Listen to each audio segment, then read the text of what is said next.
नमस्कार. मी भाऊ तोरसेकर. तुम्ही बघत आहात प्रतिपक्ष.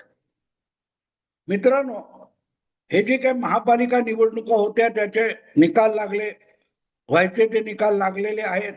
कोणाला किती काय मिळालं याच्यावर सगळीकडे चराट चालू आहे. मला त्याच्यात पडायचं नाहीये.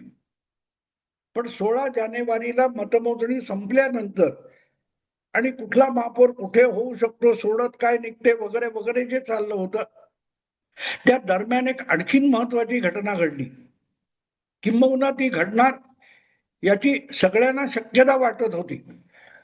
ती घडली नाही, पण घडण्याची शक्यता होती. ती घटना म्हणजे सुप्रीम कोर्टामध्ये शिवसेना हे राजकीय पक्षाचं नाव आणि त्या पक्षाची निवडणूक निशाणी धनुष्यबाण ही कोणाला देणार? एकनाथ शिंदे 40 आमदारांसकट जवळजवळ 3.5 वर्षापूर्वी उद्धव ठाकरे यांचं नेतृत्व झुगारून भाजप सोबत गेले. तेव्हापासून त्यांच्यावर पक्षांतर विरोधी कायद्यानुसार कारवाई करावी, 10व्या परिशिष्टात असलेल्या या तरतुदीचा उपयोग व्हावा यासाठी उद्धव ठाकरे, त्यांचे सहकारी आणि त्यांचे समर्थक यांच्या सकट अनेक दिग्गज कायदे पंडित सुद्धा झुंजत राहिलेले.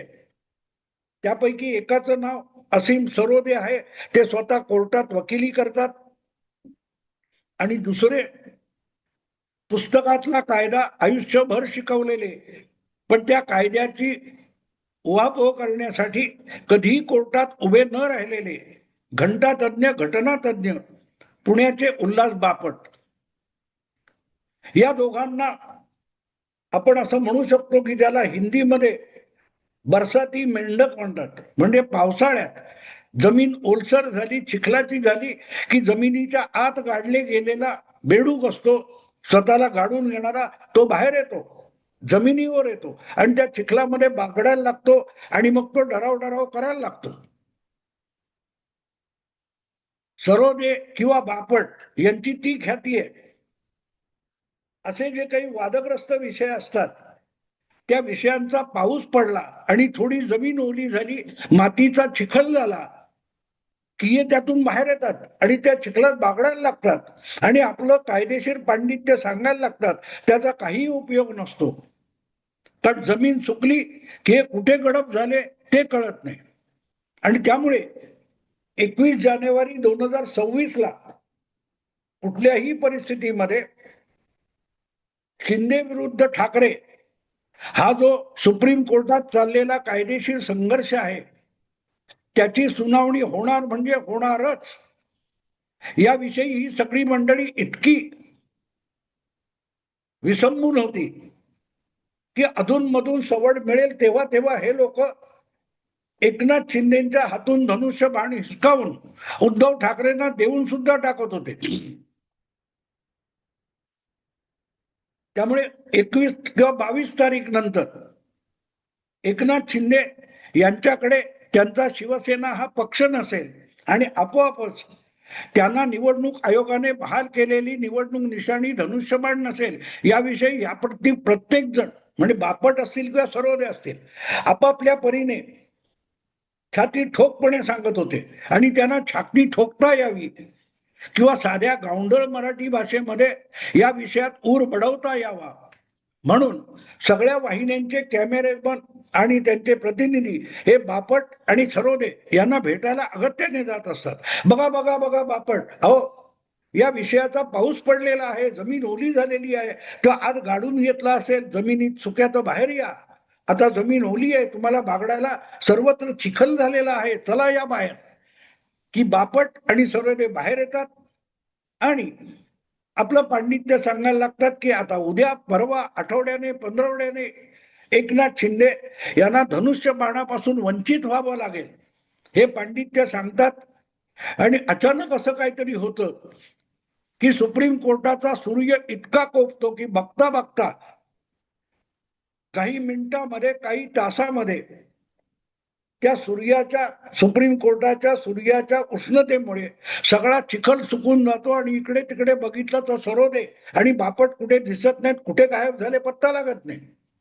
आणि त्यामुळे 21 तारीखला या प्रकरणाची सुनावणी सुप्रीम कोर्टामध्ये होण्याची जी शक्यता होती ती झाली नाहीच.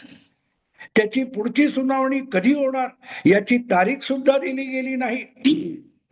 आणि त्यामुळे त्यानंतरच्या काळात आपण स्वतःला कुठे काढून घ्यायचं, कुठे गायब व्हायचं याच्या चिंतेमध्ये सरोदे आणि बापट कुठल्या कुठे गायब झाले. सांगायचा मुद्दा असा की 21 जानेवारीला जी सलग सुनावणी होणार होती ती झाली नाही आणि या विषयाची सुनावणी लवकरच कधीतरी घेऊ आणि त्यासाठी आवश्यक असलेली तारीख पुढच्या 4 आठवड्यात कधीतरी दिली जाईल असं म्हणत सुप्रीम कोर्टाने हा विषय खुंटीला टांगून टाकला. त्यामुळे आता कधी पाऊस पडेल आणि कधी बाहेर यायचं याच्या चिंतेत पडलेले बापट असोत किंवा सरोदे असोत हे कुठल्या कुठे गायब झालेत त्याचा पत्ता नाही. आणि त्यांच्याकडे जायचं तर माईक घेऊन कुठल्या चिखलात घुसायचं हे बिचाऱ्या वाहिन्यांच्या रिपोर्टर्सना कळेन असं झालंय, कॅमेरामॅनला कळलं असं झालंय. मित्रांनो, सांगायचा मुद्दा असा आहे की अशा प्रकारे कुठल्याही खटल्याच्या सुनावण्या होत नसतात, निकाल होत नसतात आणि कुठलाही महत्वाचा इतका कॉम्प्लिकेटेड संवैधानिक विषय असतो त्याची सुनावणी कधीही मीडियामध्ये होत नसते. तुम्हाला कितीही घाई असली म्हणून होत नसते. यापूर्वी अशा प्रकारच्या डझनावारी केसेस झालेल्या आहेत, डझनावारी. राष्ट्रपती राजवट लावण्याचा राज्यपालांना अधिकार आहे का? एखाद्या मुख्यमंत्र्याच्या पाठीशी बहुमत असताना त्याला बरखास्त करता येईल का? तो केंद्राचा अधिकार आहे का? आणि असेल अधिकार तर त्यासाठी संसदेमध्ये काही प्रस्ताव करावा लागतो का? अशा शेकडोने डझनावारी केस तर नक्की झालेले आहेत. ज्या केसचा वारंवार हवाला दिला जातो, बोम्मई केस, बोम्मई केस, त्या बोम्मई म्हणजे आत्ता जे बोम्मई अलीकडच्या काळात भाजपचे कर्नाटकातले मुख्यमंत्री होते ते नाही, त्यांचे वडील एस.आर. बोम्मई हे ज्या वेळेला कर्नाटकचे मुख्यमंत्री होते आणि त्यांचं सरकार एक दिवस नरसिंहराव पंतप्रधान असताना तडकाफडकी बरखास्त करण्यात आलं, तेव्हा त्याच्या विरोधात बोम्मई यांनी सुप्रीम कोर्टात दाद मागितली होती. जसं उद्धव ठाकरे सुप्रीम कोर्टात गेले तसे त्या काळामध्ये मला वाटते 30-35 वर्ष होऊन गेली असतील. बोम्मई सुद्धा कोर्टात गेले होते की माझ्यावर अन्याय आहे, माझ्या मागे बहुमत होतं, राज्यपालांनी मला बहुमत सिद्ध करण्याची संधी सुद्धा नाकारली आणि परस्पर मी बहुमत गमावलेलं आहे असं ठरवून सरकार बरखास्त केलं. तर याच्यावर काहीतरी वेसण घातली पाहिजे, लगाम लावला पाहिजे म्हणून बोम्मईनी सुप्रीम कोर्टात धाव घेतली होती आणि त्यामध्ये जो निकाल आला तो निकाल आजही दिशादर्शक मानला जातो. त्यामुळे मनात आलं की कधी इंदिरा गांधी असोत, पंडित जवाहरलाल नेहरू असोत, राजीव गांधी असोत किंवा काँग्रेसचे अनेक पंतप्रधान असोत, त्यांनी कुठलीही सरकार तडकाफडकी बरखास्त करून टाकली होती कारण न देता. 1977 मध्ये जनता पार्टी प्रचंड बहुमताने जिंकली आणि त्यावेळेला ज्या विधानसभांच्या मुदती संपलेल्या असून सुद्धा त्यांना इंदिरा गांधींनी अकारण आणीबाणीचं कारण पुढे करून 5 वर्षाची मुदत 6 वर्षांनी वाढवून दिली होती. अशा 8 राज्यांमध्ये मोरारजी सरकारने बरखास्ती करून तिथे निवडणुका घोषित केल्या होत्या.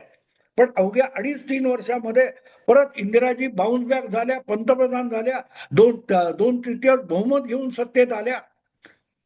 तेव्हा त्या राज्यांच्या विधानसभांची आणखीन 3 वर्ष मुदत असताना लोकसभेत जनता पक्षाच्या विरुद्ध जनतेने मतदान केलंय. म्हणजे राज्यांमध्ये जे जनता पक्षाची सरकार आहेत त्याच्या विरुद्ध सुद्धा जनमत गेलेलं आहे असं कारण देत इंदिराजींनी 8 राज्यातली सरकार बरखास्त केली होती. त्यामध्ये शरद पवारांचं पुलोचं महाराष्ट्रातलं सुद्धा सरकार होतं. अपवाद एकच होता, एकच अपवाद होता, तो होता हरियाणाचा. पण सांगायचा मुद्दा असा की अशा प्रकारे सरकार, केंद्र सरकार आपल्याला 356 नुसार मिळालेल्या अधिकाराचा गैरवापर करतं. ही जी दाद मागितली होती बोम्मईनी, त्याची सुनावणी झाली आणि सुप्रीम कोर्टाने निकाल दिला की एखादं राज्यातलं सरकार बरखास्त केलंच तर त्या प्रस्तावाला, त्या राष्ट्रपतींच्या अध्यादेशाला पुढल्या 6 महिन्याच्या आत केंद्र सरकारने राज्यसभा आणि लोकसभेची मान्यता मिळवली पाहिजे. थोडक्यात त्यामागे संसदेचा, पार्लमेंटचा मान्यता आहे हे दिसलं पाहिजे, अशी अट घातली. आणि त्यामुळे त्यानंतरच्या काळात मनात आलं की कुठलंही राज्य सरकार बरखास्त केलं, अशा प्रकारे केंद्र सरकार मनमानी करायचं बंद झालं. पण हा निकाल, बोम्मई केसचा निकाल लागेपर्यंत किती काळ गेला कोणाला माहिती आहे का? बोम्मई केसची सुनावणी होईपर्यंत 6 महिन्याचा काळ होऊन गेला होता आणि 6 महिन्यात पेक्षा अधिक काळ विधानसभा बरखास्त ठेवता येत नाही, म्हणून कर्नाटकातल्या नव्या निवडणुका होऊन गेल्या. तिथे नवं सरकार आलं, बोम्मई बोंबलत बसले, काहीही झालं नाही. आणि एक नव्हे 2 विधानसभांच्या निवडणुका झाल्या. बोम्मईना हटवल्यानंतर झालेली निवडणूक, त्याची 5 वर्षाची मुदत संपल्यानंतर कर्नाटकात दुसरी विधानसभेची निवडणूक झाली, तरीही त्या केसची सुनावणी झाली नव्हती की निकाल आला नव्हता. त्यामुळे नंतरच्या 2 निवडणुका संपल्यानंतर जवळजवळ 7 का 8 वर्षांनी बोम्मई केसचा निकाल आला, जो आज पण मार्गदर्शक मानला जातो. आणि ज्या काँग्रेसच्या सरकारने ते सरकार बरखास्त केलं होतं, म्हणजे गुन्हा केला होता, तेच बेशरम काँग्रेसवाले आज आपलं सरकार कुठे बरखास्त होत असेल तर बोम्मई केसची धमकी देतात. किती बेशरमपणा आहे बघा. असो, सांगायचा मुद्दा असा की तत्काळ विषय संपत नसतो, अशा डझनावारी केसेस सांगता येतील. आणि त्यामुळे उद्धव ठाकरे यांचं सरकार गेलं, त्या जागी जे काय झालंय त्यासाठी आमदार इकडे ते तिकडे वगैरे गेले, याची सुनावणी इतकी तडकाफडकी होऊन निकाल येईल असं बाळबोध बुद्धीच्या बापट आणि सरोदे यांना वाटत असलं तरी कोर्टाला वाटत नाही. कोर्टाला वाटत नाही. आणि म्हणून त्यांना कोर्ट चुकीचं वाटलं तर ठीक आहे, कोर्ट त्याच्यावर काय बापटांचा कान पकडायला येणार नाही. बापट काही बडबडायला मोकळे आहेत आणि सरोदे तर आणखीन काही करायला मोकळे. तर सांगायचा मुद्दा असा आहे मित्र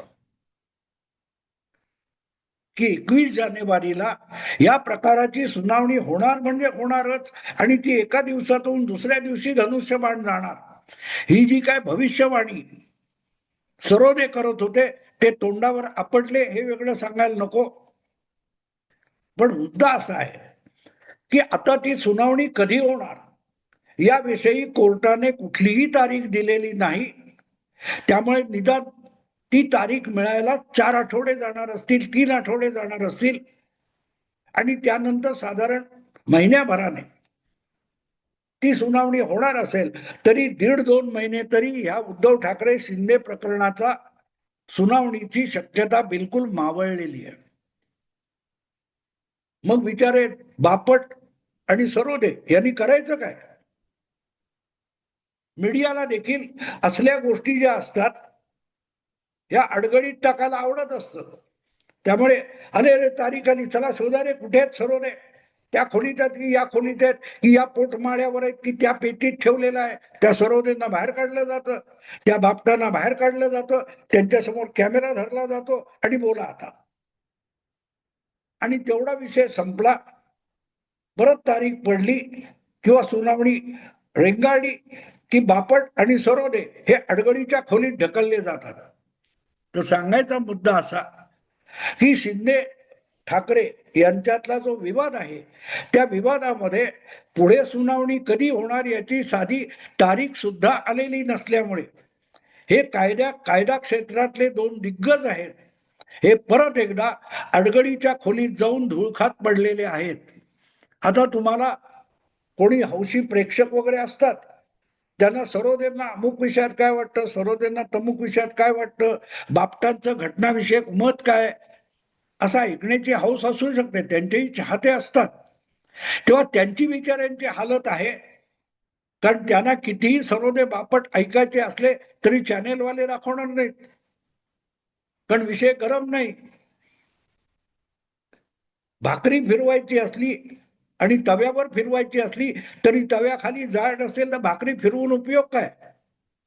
सांगायचा मुद्दा इतकाच की 21 तारीखला जानेवारीला या केसची सुनावणी झाली नाही आणि पुढची तारीख सुद्धा देण्यात आलेली नाही. त्यामुळे बापट, उल्हास बापट, घटना तज्ञ आणि महान वकील, सुप्रीम कोर्टाचे सर्वोच्च वकील असीम सरोदे हे बातम्यांच्या क्षेत्रात, माध्यमांच्या क्षेत्रात अडगळीच्या खोलीत जाऊन पडलेले आहेत. बघू आता कधी त्यांना बाहेर काढलं जातं, कधी या केसच्या सुनावणीची थोडी झिमझिम होते आणि वरवरची माती जमिनीवरची चिखल होते, ते येतील आपल्या भेटीला. मी आता थांबतो. आवडलं लाईक करा, शेअर करा आणि प्रतिपक्षाला सबस्क्राईब करा. नमस्कार.